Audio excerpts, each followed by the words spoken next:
Good morning, students. In today's class, we shall learn about a new lesson called Two Deer. It's written by a Russian writer called Leo Tolstoy. And in this particular lesson, Leo Tolstoy makes fun about a fickle-minded king who keeps on changing his decision every now and then.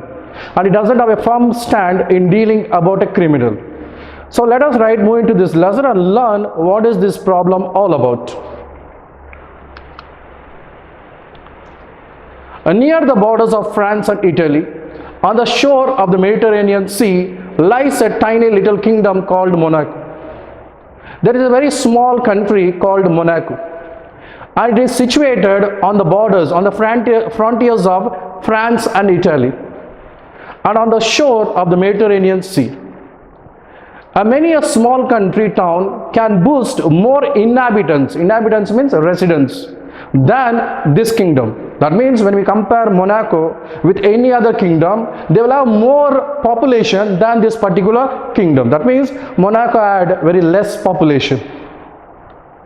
For there are only about 7,000 of them all told. That means approximately there were only 7,000 people. And if all the land in the kingdom were divided, there would not be an acre for each inhabitant. If the entire land was divided among those 7,000 people, each individual would not get even a single acre of land. But in this toy kingdom, there is a real kinglet. Kinglet means a small king. And he has a palace, and courtiers means people who work under him, and ministers, and a bishop, and generals, head of an army, and also an army. So in the very first paragraph, we learn about a small country called Monaco, and that country is situated on the borders of France and Italy, on the shores of Mediterranean Sea. And when we compare this country with any other country, the population is very less. That is hardly 7,000 people. And when the entire land is divided among these people, hardly each individual will get an acre of land. But still, the king enjoyed all the luxury of any other king in the world. Our next paragraph. It is not a large army. Even though there was an army, it was a very small army because it consisted only of 60 men. But still, it is considered as an army. There were also taxes in this kingdom. In any other country for that matter, to run the administration, the government needs to levy taxes on the citizens. Similarly, even in Monaco, different types of taxes were levied on the citizens. A tax on tobacco and on wine and spirits, and a poll tax. Poll tax is a kind of a tax. So these were three main sources of income for the kingdom of Monaco. That is, first the taxes were levied on tobacco and wine and spirits, and finally a tax called poll tax. But though the people there drink and smoke as people do in any other countries, there are so few of them that the king would have been hard put to it to feed his courtiers and officials. The meaning is, even though taxes were levied on these commodities, still the income which was derived by levying taxes on these commodities was very less. So the king was finding it very difficult to run his administration because he needs to take care of himself, his courtiers means his ministers, as well as other officials. So the king was forced to find a new source of revenue because the revenue which was already generating through these taxes were not sufficient. And to keep himself, if he had not found a new and special source of revenue. So at the earliest, the king was forced to find a new source of income to take care of himself and also to run his administration in a smooth manner. Our next paragraph. And this special revenue comes from a gaming house where people play roulette. It's a kind of gambling game. So the king found a new source of income, and which came from a gaming house where people go and play a kind of game called roulette. As you can consider, or when you compare this game, it is similar to the casinos which are played, a gambling game.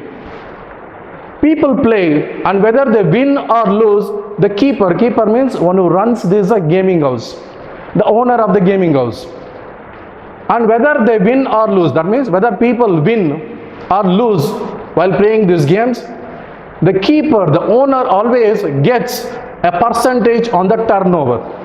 Whether a person wins or loses, it really doesn't matter. The owner always makes enough income out of this gambling house.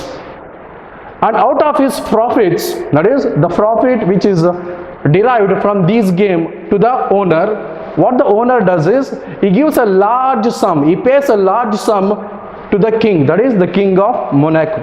And this was a special revenue which the king of Monaco got. The reason he pays so much, he means the owner, the keeper of the gaming house.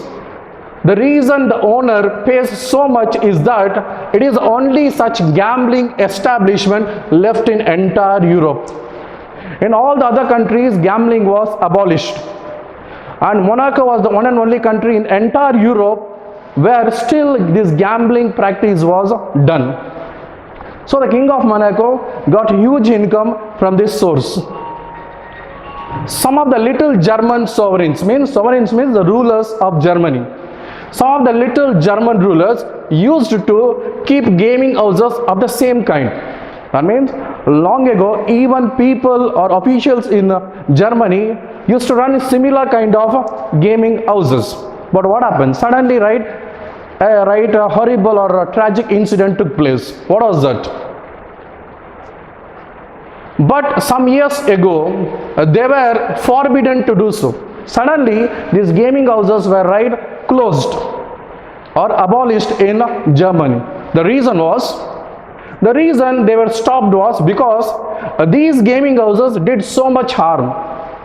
People faced a lot of problem after gambling in Germany. For example, a man would come and try his luck. He would go to a gaming house and he would spend a few money and he would try to try his luck. Then he would risk all he had. First, he would invest a little bit of money which he had.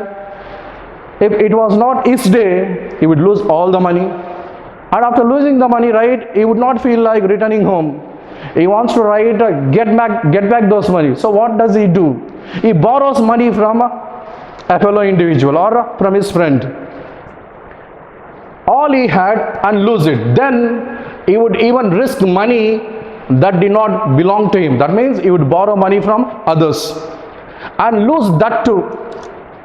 Once again, if it was not his day, he would lose that money too.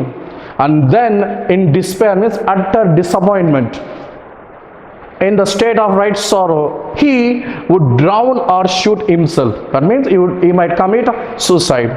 So the Germans, the leaders of Germany, forbade their rulers to make money in this way. So the people of Germany forced their leaders to abolish gaming houses because enough people lost their life after losing their money.